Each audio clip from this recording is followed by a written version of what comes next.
Good afternoon and welcome to Opinion Journal. I'm Mary Kissel. Syria has reportedly used chemical weapons against its own people. What are the consequences if the U.S. doesn't respond? Editorial board member Matt Kaminsky is here. Matt, President Obama has used some really strong rhetoric against the Assad regime, but he hasn't done very much. Is there any sign that this is going to change now that this quote-unquote red line has been crossed? Well, he's kind of, in a way, sort of boxed himself in because he said that, the red line, this is a game changer if they use chemical weapons. Well, first it was if they move chemical weapons, right? We've so had sort of move from there. Several red lines. I think it's a very blurry red line and slightly moved over. Last week the U.S. has finally acknowledged that the French, the British, the Israelis are right, that chemical weapons have been used in Syria, but they really didn't commit to much of anything. They basically said, oh, we have to investigate, what really happened because we're not sure who exactly may have used the sarin gas in a village near Aleppo, which is a city in Syria. We may want to send the UN in to investigate, which is really a recipe for actually doing very little of anything. So I don't see necessarily that he is going to move much beyond what he's already done, which is provide non-lethal aid, nor do I see really pressure, especially from his own camp, to get him to do something differently. So non-lethal aid, that doesn't change the equation at all? I don't think so. They've basically, there was a meeting last week and there were some positive steps forward. We're going to give, the U.S. meeting is going to give more directly aid to the Syrian rebels that we like, meaning not Al-Qaeda rebels, but the more stuff we that we are confident isn't going to fall into the hands of Islamists. We're also going to coordinate better with the Saudis and the Qataris who've been sending a lot of arms.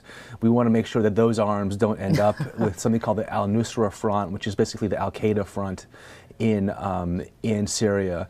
But since we are not doing anything which is a no-fly zone, setting up humanitarian corridors, or arming the rebels directly, that would be a true game changer. I don't think this White House is willing to go there. But Matt, first of all, what does that mean for the stability of the region if Syria falls to either jihadists or if China and Russia successfully prop up Bashar al-Assad? What does that mean for our allies and for our bases nearby? Look, we've argued, they have argued in the White House that if we arm the rebels or we create a no-fly zone, we're going to have a terrible civil war in our hands. We're going to have millions of refugees streaming across the borders and tens of thousands of people being killed. That's exactly what happened when we haven't intervened. And unfortunately, the cost of intervention now is much higher than it would have been, let's say, 18 months ago. It is harder now to stop the war. It is harder to put in place a plan for what happens after Assad.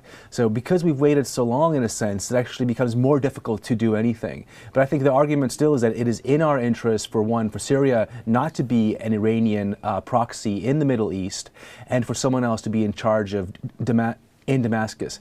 I think, by the way, that you've already had 70,000 people killed.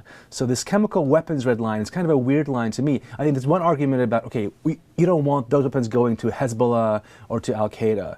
But because people are being killed in this way instead of a different way, should not necessarily be the reason why we change our calculus. We have a bad policy. We've had a bad policy from the beginning, and I think that should be the case for why it should be changed, because that policy is obviously not working. Matt, what signal does this send to Iran, to North Korea, to China, to other regimes that are testing the United States right now? About a minute left. Well, this is actually the issue with the red line, and that's really the problem with it.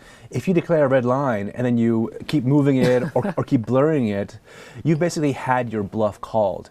And to have the one superpower in the world today seem feckless and weak is very dangerous, because you're also dealing with other problems down the road, with Iran that wants to go nuclear, with North Korea, which is already nuclear and is threatening us.